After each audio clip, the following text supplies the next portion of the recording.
ഇനിയൊരു 40 ദിവസം ലോകം ഒരു പന്തിൽ കണ്ണുനട്ട് കാത്തിരിക്കും. ഏറ്റവും കൂടുതൽ ആരാധകരുള്ള, ഏറ്റവും കൂടുതൽ കളിക്കാരുള്ള കാൽപന്ത് കളിയുടെ ആഗോള ഉത്സവമാണ് ഇനി ഈ 40 ദിവസം. കാലിൽ പന്ത് ഒട്ടിച്ചു വെച്ച് എതിരാളികളെ വട്ടം കറക്കിയും വെട്ടിച്ചും വീഴിച്ചും വെള്ളം കുടിപ്പിച്ചും കളിയിലെ മാന്ത്രികർ നടത്തുന്ന അഭ്യാസം കാണാൻ ലോകം കാത്തിരിക്കുകയാണ്. ഹോർമോൺ പ്രശ്നം മൂലം ഇവൻ്റെ വളർച്ച മുരടിക്കുമെന്ന് പറഞ്ഞ് സ്കൂൾ ഫുട്ബോൾ ടീമിൽ നിന്ന് 11ാം വയസ്സിൽ പുറത്താക്കപ്പെട്ട ലയണൽ മെസ്സിയുടെ കാൽ പന്തുമായി ചലിക്കുന്നത് കണ്ട് ലോകം ഇന്ന് കുളിരണിയുകയാണ്. ലോകപ്രശസ്തരായ ഡിഫൻഡർമാർ അയാളുടെ കാൽ വിരുതിന് മുന്നിൽ ഇടറി വീഴുകയാണ്. സൂത്രശാലിയായ മീൻ വെള്ളത്തിൽ വെട്ടിത്തുള്ളി പുളഞ്ഞു പായും പോലെയാണ് അയാൾ മൈതാനത്ത് പന്തുമായി പറക്കുന്നത്. പന്തുമായി അയാൾ ഓടിക്കയറുമ്പോൾ തടയാൻ വരുന്നവർ ഇടറി വീഴും. ഇങ്ങനെയുണ്ടോ വേഗം? ഇങ്ങനെയുണ്ടോ വിരുത്? ഇങ്ങനെയുണ്ടോ മെയ്വഴക്കം? ഇയാൾ കളിക്കാരനോ മാന്ത്രികനോ എന്ന് ലോകം അമ്പരക്കും. ഫുട്ബോൾ ലോകത്തെ ഏറ്റവും മികച്ച ഡ്രിബ്ലറും ആസൂത്രകനുമാണ് മെസ്സി. അയാളുടെ കൂടെ കളിക്കുന്നവർക്ക് ഗോളടിക്കാൻ വളരെ എളുപ്പമാണ്. ഗോൾ അടിക്കുന്നതിനേക്കാൾ വിരുദോടെയാണ് അയാൾ ഗോൾ അടിപ്പിക്കുന്നത്. പന്തിലൊന്ന് തൊട്ടാൽ ഗോളാകുന്ന വിധത്തിലാണ് മെസ്സി പാസ് വെച്ചു കൊടുക്കുന്നത്. ഒരു വര വരച്ച് തൊടുത്തു വിടുകയാണ്. അതൊന്ന് വഴിതിരിച്ചു വിട്ടാൽ മാത്രം മതി, ഗോൾ ഉറപ്പാണ്. അയാളുടെ പേരിൽ തന്നെ ഉണ്ടല്ലോ ലയണൽ, സിംഹതുല്യൻ. ഫുട്ബോൾ ലോകത്തെ ഒരു സിംഹമാണ് ലയണൽ മെസ്സി. മെസ്സിയെയും റൊണാൾഡോയെയും ഒന്ന് താരതമ്യപ്പെടുത്തിയാലോ? അസാധാരണ ഡ്രിബ്ലിംഗ് മാസ്റ്ററാണ് മെസ്സി. മികച്ച ഉൾക്കാഴ്ചയും പാസിങ്ങും മെസ്സിയെ അതുല്യനാക്കുന്നുണ്ട്. മികച്ചൊരു പ്ലേ മേക്കറും കൂടിയായ അയാൾ സ്കോർ ചെയ്യുന്ന അത്രയും അവസരങ്ങളും ഉണ്ടാക്കി കൊടുക്കും. എന്നിരുന്നാലും ഗോൾ സ്കോറിംഗ് റെക്കോർഡുകൾ, കായികക്ഷമത, വ്യത്യസ്ത ലീഗുകളിലെ വിജയം എന്നിവ മൂലം റൊണാൾഡോയെ നിരവധി ആരാധകർ ഇഷ്ടപ്പെടുന്നു. മെസ്സിക്ക് ഒരു ലോകകപ്പിൻ്റെ പെരുമയുണ്ട്, റൊണാൾഡോയ്ക്ക് അതില്ല. പക്ഷേ ഇത്തവണ ആ കുറവ് നികത്താൻ അയാളും കൂട്ടരും ശക്തിയായി പൊരുതുമെന്ന് ഉറപ്പാണ്. ഇനി സാമ്പത്തികം നോക്കാം.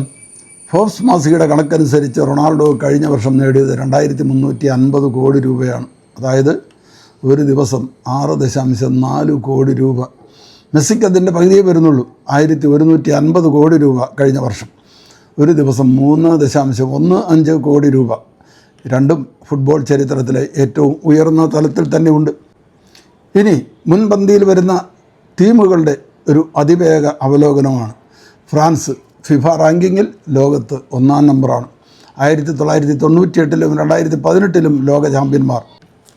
കിലിയൻ എംബാപ്പെ എന്ന സൂപ്പർ സ്ട്രൈക്കറാണ് ക്യാപ്റ്റൻ. കഴിഞ്ഞ 2 ലോകകപ്പുകളിലെ അദ്ദേഹത്തിൻ്റെ സ്ഥിരതയാർന്ന പ്രകടനം അതുല്യനാക്കുന്നു. ഉസൈൻ ബോൾട്ടിൻ്റെ വേഗത്തിൽ കളത്തിൽ പന്തുമായി പായുന്നവനാണ് എംബാപ്പെ.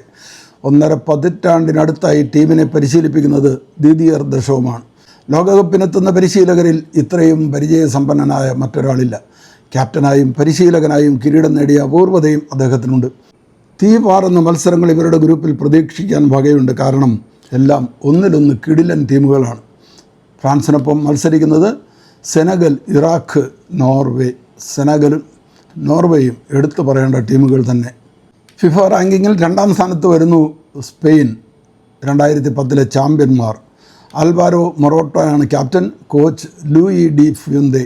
സ്പാനിഷ് ടീം എന്ന് കേൾക്കുമ്പോൾ ടിക്കി ടാക്ക എന്ന ലോകം കീഴടക്കിയ പാസിംഗ് ശൈലിയാകും ഓർമ്മ വരുന്നത്. ടിക്കി ടാക്ക വിട്ടെങ്കിലും പാസിംഗ് ഗെയിമിൽ ടീം മാറ്റം വരുത്തിയിട്ടില്ല. ലാമിൻ യമാലിനൊപ്പമുള്ള യുവതാരങ്ങളുടെ സാന്നിധ്യമാണ് സ്പെയിനിൻ്റെ ശക്തി.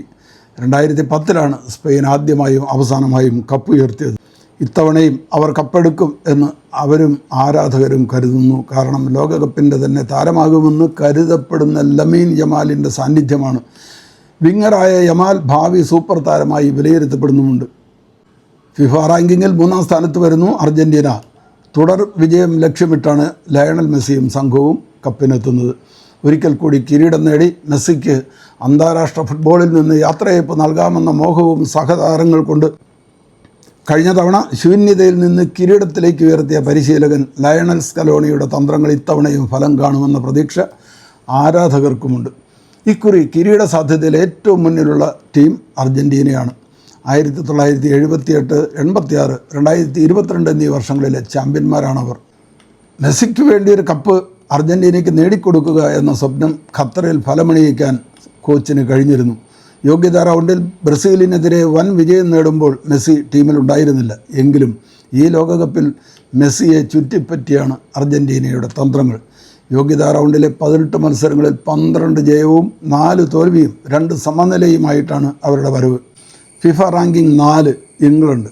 1966 പെലെയുടെ ബ്രസീലിനെ പരാജയപ്പെടുത്തി ക്യാപ്റ്റൻ ബോബി മൂറിൻ്റെ ടീം ചാമ്പ്യന്മാരായി എന്നതാണ് അവരുടെ ഒരേ ഒരു മികച്ച ചാമ്പ്യൻ പട്ടം. ഹാരി കെയ്നാണ് ഇത്തവണ ടീമിൻ്റെ ക്യാപ്റ്റൻ. Coach Thomas ട്യൂഷേൽ. എക്കാലത്തും താരസമ്പന്നമാണ് ഇംഗ്ലണ്ട് ടീം. ലോകത്തെ ഏറ്റവും ജനപ്രിയവും മികച്ചതുമായ ഫുട്ബോൾ ലീഗുകളുള്ള നാട്. എന്നിട്ടും ഒറ്റ തവണയാണ് അവർക്ക് ലോകകപ്പിൽ മുത്തമിടാൻ കഴിഞ്ഞത്. യോഗ്യതാ റൗണ്ടിൽ ഒരു കളിയും തോൽക്കാതെ ഒറ്റ ഗോൾ പോലും വഴങ്ങാതെ എത്തുന്ന ഒരേ ഒരു ടീമാണ് ഇംഗ്ലണ്ട്. അതെടുത്ത് പറയേണ്ട കാര്യമാണ്. FIFA ranking 5 Portugal. യുസേബിയോയുടെ മികവിൽ 1966 കിട്ടിയ 3ാം സ്ഥാനമാണ് പോർച്ചുഗലിൻ്റെ മികച്ച നേട്ടം. ക്യാപ്റ്റൻ ക്രിസ്ത്യാനോ റൊണാൾഡോ തന്നെ 41 വയസ്സ്. Coach Roberto Martinez. ലോകകപ്പിൽ ഇതുവരെ മുത്തമിടാൻ പോർച്ചുഗലിനായിട്ടില്ല. യുസേബിയോയും ലൂയി ഫിഗോയും ഇപ്പോൾ ക്രിസ്ത്യാനോ റൊണാൾഡോയും കളിക്കുന്ന പോർച്ചുഗലിന് യൂറോപ്പിന് പുറത്തേക്ക് തങ്ങളുടെ മേൽവിലാസം എത്താൻ ലോകകപ്പ് വിജയം വേണം. ഇതിഹാസ താരം ക്രിസ്ത്യാനോ ഇനിയൊരു ലോകകപ്പിന് ഉണ്ടാകാൻ സാധ്യതയില്ല. 41 വയസ്സ് കഴിഞ്ഞു. താരസമ്പന്നമായ ടീമിലേക്ക് പരിശീലകനായി തന്ത്രശാലിയായ റോബർട്ടോ മാർട്ടിനസ് എത്തിയതോടെ കളി മാറിയിട്ടുണ്ട്. 6ാം സ്ഥാനത്ത് വരുന്നു ബ്രസീൽ. 5 വട്ടം ചാമ്പ്യന്മാർ. 1958, 62, 70, 94, 2002. ക്യാപ്റ്റൻ കസേമിറോ ആണ്. Coach Carlo Ancelotti. ഏതൊരു ലോകകപ്പിലെയും ഫുട്ബോൾ ആരാധകരുടെ വികാരമാണ് ബ്രസീൽ. മഞ്ഞപ്പടയില്ലാതെ ഇതുവരെ ലോകകപ്പുകളിൽ പന്തുരുണ്ടിട്ടില്ല. കിരീട വിജയങ്ങളിലും താരസമ്പന്നതയിലും ഫുട്ബോൾ ലോകത്ത് പകരം വയ്ക്കാനില്ലാത്ത പേരാണ് ബ്രസീൽ. ഓരോ ലോകകപ്പിലും കിരീട പ്രതീക്ഷയോടെ വരികയും നഷ്ടഭാരവുമായി മടങ്ങുകയുമാണ് പതിവ്. 2014 4ാം സ്ഥാനം എത്തിയതാണ് സമീപകാലത്തെ വലിയ നേട്ടം. ഏറ്റവും കൂടുതൽ തവണ കപ്പ് ഉയർത്തിയ ബ്രസീൽ ഇത്തവണ അത് കയ്യിലെടുക്കുമോ എന്ന് കണ്ടറിയാൻ ലോകം കാത്തിരിക്കുന്നു. 7ാം സ്ഥാനത്ത് നെതർലാൻഡ്സ്.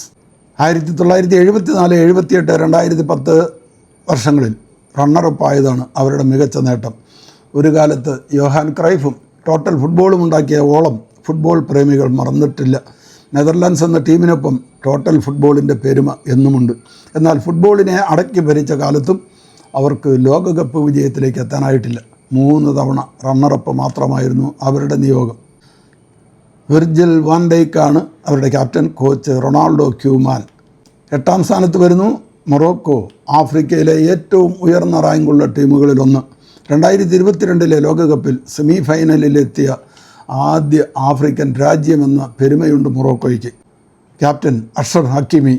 അതിവേഗ കൗണ്ടർ അറ്റാക്ക്, ശക്തമായ പ്രതിരോധം, യൂറോപ്പിലെ മുൻനിര ക്ലബ്ബുകളിൽ കളിക്കുന്ന താരങ്ങൾ, മികച്ച team spirit. Belgium, Spain, Portugal തുടങ്ങിയ ശക്തരായ ടീമുകളെ പരാജയപ്പെടുത്തിയ ചരിത്രവുമുണ്ട് മൊറോക്കോയ്ക്ക്. മൊറോക്കോയെ ഇപ്പോൾ ലോകത്തിലെ ഏറ്റവും അപകടകാരിയായ ഡാർക്ക് ഹോഴ്സ് ടീമുകളിലൊന്നായി കണക്കാക്കുന്നു. FIFA ranking 9 Belgium. 2018 3ാം സ്ഥാനമാണ് അവരുടെ ഏറ്റവും മികച്ച നേട്ടം. Captain Youri Tielemans. Coach Rudi Garcia. സുവർണ തലമുറയ്ക്ക് ശേഷം ലോകകപ്പിലേക്കുള്ള ബെൽജിയത്തിൻ്റെ വരവാണിത്. എന്നാലും ടീമിൻ്റെ കരുത്ത് ചോർന്നിട്ടില്ല. പ്രായം തളർത്താത്ത പോരാളികളായ Kevin De Bruyne, Romelu Lukaku, goalkeeper Thibaut Courtois എന്നിങ്ങനെ പ്രതിഭാധനരായ ഒരു സംഘം കളിക്കാർ ബെൽജിയം ടീമിലുണ്ട്. റൂഡി ഗാർഷ്യ എന്ന പരിശീലകന് കീഴിൽ ഒത്തിണക്കവും ടീം കാണിക്കുന്നുണ്ട്. ലോകകപ്പ് ഉയർത്താൻ കരുത്തുണ്ടായിട്ടും നിർണായക ഘട്ടങ്ങളിൽ പിഴച്ചുപോയ സുവർണ സംഘത്തിന് കഴിയാതെ പോയത് ഇത്തവണ നേടാമെന്ന പ്രതീക്ഷയിലാണ് ഇത്തവണ ബെൽജിയം ടീം കളത്തിലിറങ്ങുന്നത്. FIFA ranking 10 Germany. 1954, 74, 1990, 2014 എന്നീ വർഷങ്ങളിൽ ജേതാക്കളായിരുന്നു ജർമ്മനി. ക്യാപ്റ്റൻ ജോഷ്യ കിമ്മിച്ചാണ്. Coach Julian Nagelsmann. ലോകകപ്പ് വരുമ്പോഴൊക്കെ അതിൽ ഫേവറിറ്റുകളുടെ പട്ടികയിൽ ജർമ്മനി പതിവായിട്ടുണ്ട്. എന്നാൽ നോക്കൗട്ട് ഘട്ടത്തിൽ എവിടെയെങ്കിലും ടീം വീണുപോകും. ലോകകപ്പ് ചരിത്രമെടുക്കുമ്പോൾ ജർമ്മനിയെ മാറ്റി നിർത്താൻ കഴിയില്ല. 4 കിരീടങ്ങളുടെ ചരിത്രമുണ്ട്. ഇതിഹാസ താരങ്ങളെ സൃഷ്ടിച്ചിട്ടുണ്ട്. ഇടക്കാലത്ത് പുറകോട്ട് പോയെങ്കിലും യുവനിരയുടെ കരുത്തിൽ കിരീടം തിരിച്ചു പിടിക്കാനാണ് ഇത്തവണ ടീമിൻ്റെ വരവ്. അവസാനം കളിച്ച 7 കളിയിൽ ജർമ്മനി തോറ്റിട്ടില്ല. വമ്പൻ ടീമുകളോട് കളിക്കുമ്പോൾ ജർമ്മൻ നിരയിൽ ചില ദൗർബല്യങ്ങൾ പ്രത്യക്ഷപ്പെടും. മൊത്തത്തിൽ സന്തുലിതമായൊരു ടീമാണ് ജർമ്മനി. ഫിഫ റാങ്കിങ്ങിൽ ആദ്യത്തെ 10 വരുന്നില്ലെങ്കിലും ക്രൊയേഷ്യയെ കൂടി പറയാതെ വയ്യ. ക്യാപ്റ്റൻ ലൂക്ക മോഡ്രിച്ചാണ്. Coach സ്റ്റാറ്റ്കോ Dalic. ലൂക്ക മോഡ്രിച്ച് എന്ന മാന്ത്രികൻ്റെ ചുമലിലേറിയാണ് ക്രൊയേഷ്യ കഴിഞ്ഞ 2 ലോകകപ്പുകളിലും അത്ഭുതം കാണിച്ചത്. 2018 റണ്ണറപ്പായ ടീം 2022 ഖത്തറിൽ 3ാം സ്ഥാനത്തേക്ക് പോയി. ആ 2 നേട്ടങ്ങളും ഫുട്ബോൾ പണ്ഡിതരുടെ പ്രവചനങ്ങൾക്കപ്പുറമായിരുന്നു. ലൂക്ക മോഡ്രിച്ച് ഇത്തവണയും ടീമിലുണ്ട്. പ്രായം 40 കഴിഞ്ഞെങ്കിലും മധ്യനിരയിൽ കളിയുടെ നിയന്ത്രണം കൈമോശം വന്നിട്ടില്ല. മോഡ്രിച്ചിനൊപ്പം പോരാളികളുടെ ഒരു മികച്ച സംഘം കൂടി ഉള്ളപ്പോൾ ഈ ലോകകപ്പിലും ക്രൊയേഷ്യ എഴുതിത്തള്ളാനാകില്ല. ഇനി മികച്ച 10 കളിക്കാരുടെ പേര് കൂടി പെട്ടെന്നൊന്ന് നോക്കിപ്പോകാം. നിലവിലെ ലോകകപ്പ് ഫുട്ബോൾ കളിക്കാരുടെ കണക്കനുസരിച്ച് 2026 വ്യാപകമായി അംഗീകരിക്കപ്പെട്ട ആദ്യ 10 സ്ഥാനക്കാർ ഇവരായിരിക്കും. Kylian Mbappe France, Lamine Yamal Spain, Ousmane Dembele France, Lionel Messi Argentina, Harry Kane England, Bruno Fernandes Belgium, Raphinha Brazil, Erling Haaland Norway, Michael Olise France, Desire Doue France. നിലവിലെ ഫോമിൻ്റെ അടിസ്ഥാനത്തിലുള്ള സമീപകാല വിലയിരുത്തലാണ് ഇത്. ഇക്കൂട്ടത്തിൽ ക്രിസ്ത്യാനോ റൊണാൾഡോ ഇല്ലെന്നുള്ളതാണ് നിരാശാജനകമായൊരു കാര്യം. നിലവിൽ ലോകത്തിലെ 2 മുൻനിര കളിക്കാരായി എംബപ്പയെയും യമലിനെയും ലോകം കണക്കാക്കുന്നുണ്ട്.